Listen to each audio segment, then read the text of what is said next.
Morning, good afternoon, good evening, depends where you are in the world. And welcome to Sem-May World News Daily, Bulletin 2. Today is the 2nd of October 2025, and this is your headlines for today. Ethiopian church collapse kills 30 people and counting. Internet services restored in Afghanistan. Man in Peru arrested for ordering the murder of three young ladies. Australia's mushroom murderer appeals her conviction. Denmark's allies buff up security after Russian incursions. Mass layoffs of US federal workers expected as US shuts down. South Africa rand strongest against the dollar in the last year today. Starting with Africa, and at least 30 people have died and more than 200 others have been injured after scaffolding collapsed at a church in Ethiopia. Thousands of worshippers were gathered at the Areti Mariam Church early in the morning when the structure fell. The crowd had visited the church in the central Minjar Sheikh Nora area, which is about 70 kilometers or 45 miles from the capital, Addis Ababa, as part of the annual Orthodox Christian celebration of Saint Mary. The death toll may increase, adding that those confirmed deceased were aged between 25 and 80. Reports adding that those confirmed deceased were aged between 25 and 80. And in the last 2 days, it's the second incident where we've seen a religious site being affected, being compromised by shoddy workmanship, especially in construction. On Monday, well, three or 4 days. On Monday, an Islamic school collapsed in Indonesia, and so far, from last I know, the death toll was 3, and that was mostly young students, young boys. And this time around, 30 people have passed away at the church, and it seems as if safety and security measures in Ethiopia are not the best. And I think it's pretty important that those attending any site, any construction, any site in progress, or any religious site, or basically any site whatsoever that has some construction taking place, to make sure that they put the security of people first.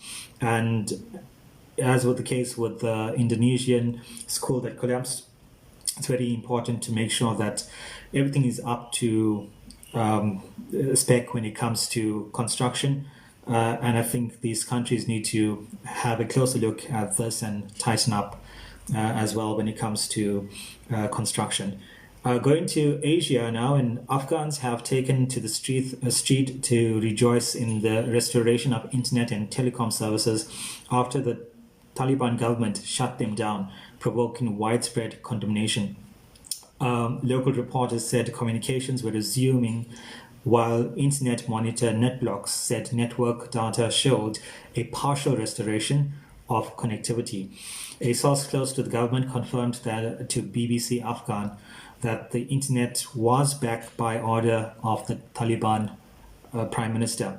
The 48-hour blackout disrupted businesses and flights, limited access to emergency services, and raised fears about further isolating women and girls whose rights have been severely eroded since the hardline Islamic group swept to power in 2021.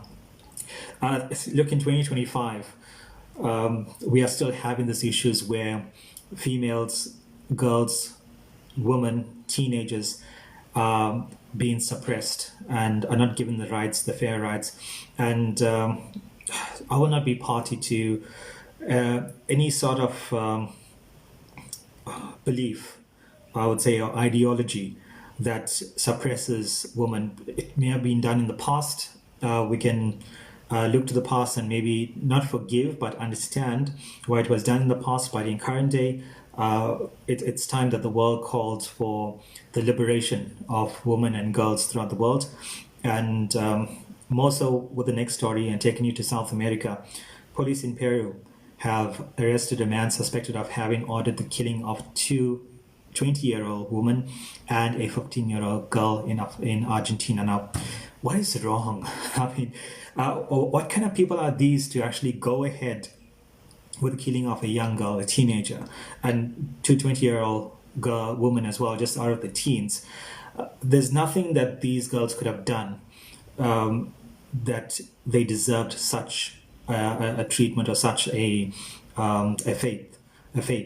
The three were lured to a house near Argentine capital on the 19th of September. Their mutilated bodies were found several days later, and police revealed that their killers have live streamed their torture and killing on Instagram. That's even more disrespectful, as much as killing them should have been a no at all. The brutality of the crime has sent shockwaves through the region, with thousands taking part in anti-femicide protests in Buenos Aires on Sunday. Now, I think, just there's been cries for the death penalty throughout the world. I don't know if that's enough punishment for people who commit such heinous crimes or order such heinous crimes to be committed as well. Well, both the perpetrators and those behind it as well. Taking you to Australia, and another sad story that ripped through Australia, and very shocking as well. Australia's mushroom murderer, Erin Patterson, intends to appeal against her conviction, and this was in Melbourne, in Australia. So earlier last month, Patterson was sentenced to life in jail after a jury found her guilty of killing 3 relatives and attempting to kill another by serving them a toxic beef Wellington laced with poisonous mushrooms. She maintained her innocence during the 11-week-long trial, claiming that the disastrous meal had been an accident. So no details of the proposed grounds for appeal were given this morning. Well, this happened this morning in Australia. Australia's quite ahead of me in time. This was during the brief administrative hearing, and the appeal has not yet been formally lodged as well.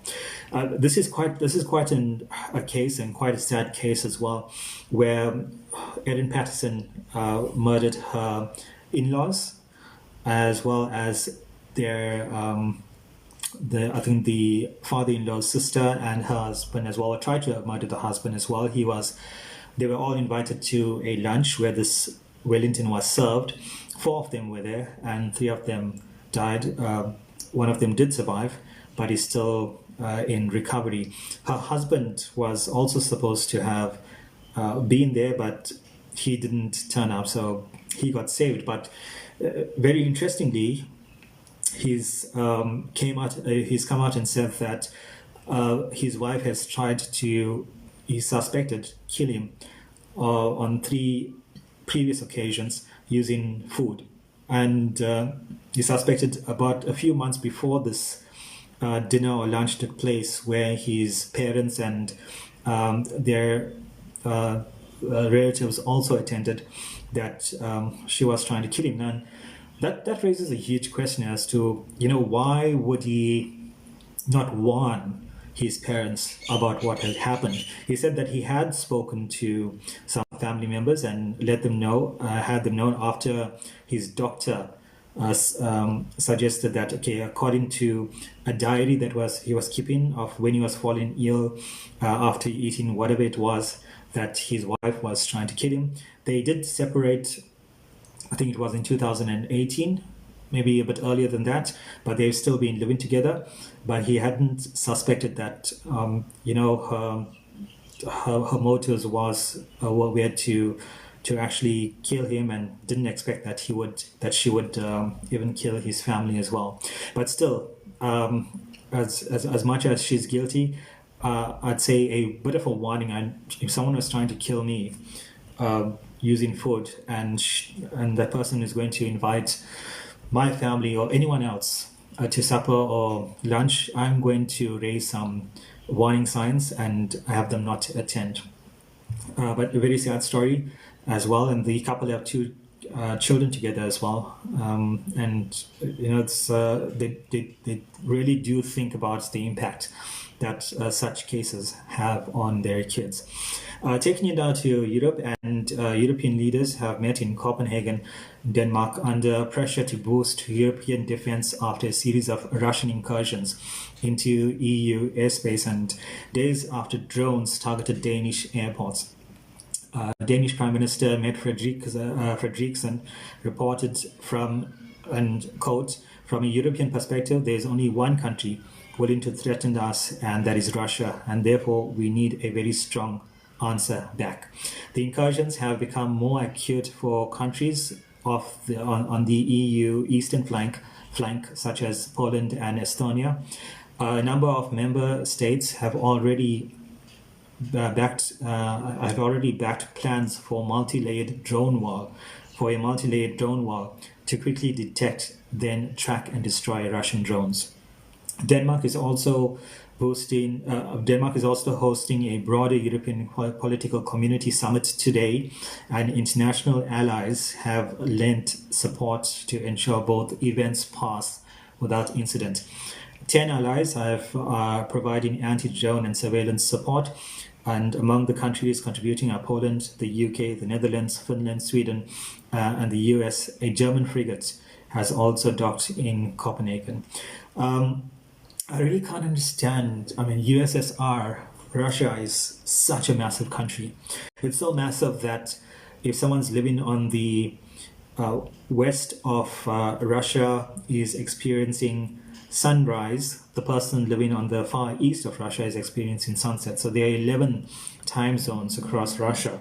And I really can't understand as to why that the Russian, well, Moscow wants to go ahead and capture more land. Can't they just look at developing their own land? I think that will be much a better option. But for some reason, they are now going after land in Europe as well.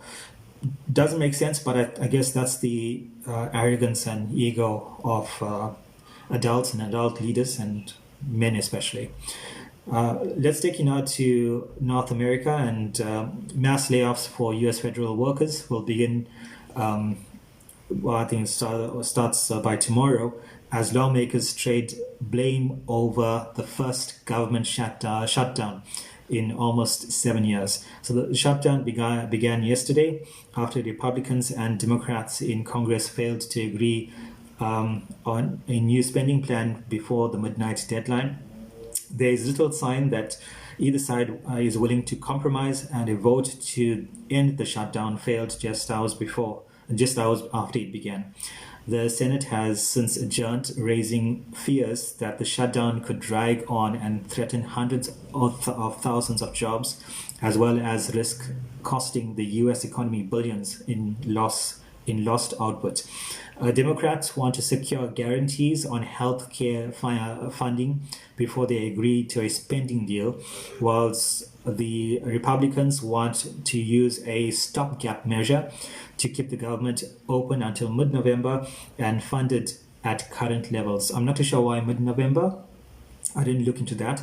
Basically, a stopgap measure is basically settling on a temporary solution until they can discuss the more pending situation, which is the health care funding that's proposed by the Democrats, or an extension to that. And it seems the Republicans are totally against it. Democrats have said they allowed the government to shut down in an attempt to negotiate to save healthcare benefits for lower income Americans. They have said efforts to negotiate with Republicans over these benefits have so far been unsuccessful. Essential workers such as border agents and military may be forced to work without pay for the time being, but government employees deemed non-essential are temporarily put on unpaid leave. Analysts expect that this shutdown to be bigger than the one in 2018, when Congress had passed some funding bills. They expect roughly 40% of federal workers around 750,000 people to be put on temporary leave, and that's going to impact the economy hugely.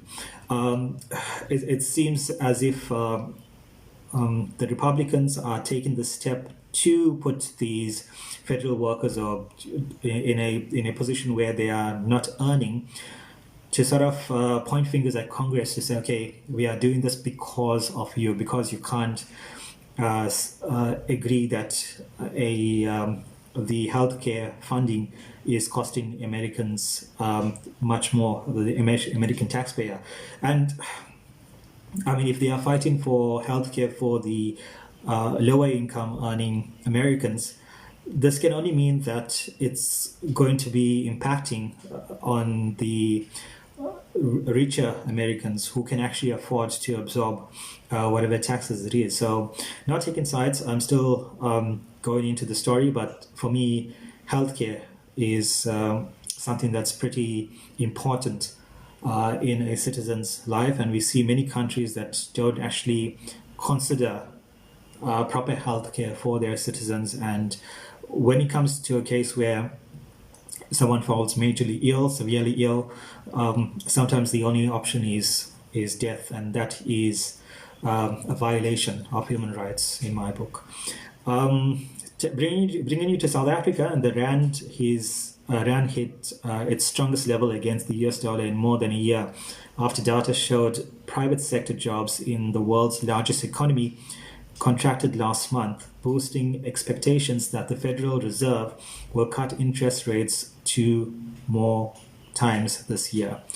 That's not good news for investors or for US, especially when it's from a point of investing. By early evening, the rand was trading at 17 rands 18 to the dollar. After it dipped below 17.50 earlier in the session, it was last trading at these levels in September of 2024. As recent as April, the rand was above 19.76, and as mentioned yesterday in August, even more pressure from US as tariffs on South African imports was increased by 30%, and the country, South Africa, is now seeing the ill effects of that tariff hike with the loss of jobs. And I don't know if anyone believes in karma, but well, there you have it. The local currency has now gained almost 2.5% against the dollar over the past month, as investors eye the more favorable interest rates on offer on South African assets compared to the US, where rates are falling. So falling interest rates in the US is costing them investors. But at the same time, as much as the rand is sitting at a stronger point at the moment, that's largely because the dollar is weaker, and I think that's the reality of it. It's more that the dollar has become weaker than the rand has become stronger. Finishing off with this quirky bit of news, and a new mother is going viral after winning a video game tournament in Florida while holding her newborn, just 5-day-old baby, who she gave birth to via cesarean section. The gamer who goes by the handle of Legion entered a Mortal Kombat XL tournament on Saturday, which was hosted in Florida, in Orlando, Florida. Legion defeated 3 other players, including her husband, while holding newborn Kereza in her arms. The gamer joked that she only won because Kereza coached her midway. The prize money is $28. But how do you play a video game whilst holding your baby? And I'm sure it's going to take a long time, and a 5-day-old can get a bit crabby as well. As well as, the first time I gamed was like an arcade game or arcade machine. You need both your hands. Then it was on computers, you need both your hands, and then even on console, you need both your hands. So pretty amazing that she went on to win against others whilst holding her baby. So I guess well done to her. Prize money is $28. Given the recent developments in America, that's going to drop to around $20 in value. And she's also won a trip to DreamHack Atlanta Gaming Festival in October. Well, good on her, but $20 for spending money, it's not that much, given current times. I don't know, what can you get for $20? Can you get a meal for that for one person? And I wonder if Kereza will be her good luck charm in forthcoming events. So well done to this new mother, and I do hope though that she considers the baby's health and does not put her health at risk as well. For Sem-May News, my name is Kaalan Pillay. You go well, dream big, have yourself a beautiful, amazing day if you're just getting started. If you are ending off your day, I do hope that it was a good day. Have an amazing night. If you are towards your lunchtime, have yourself a good lunch and make sure you keep yourself healthy and safe. Sem-May.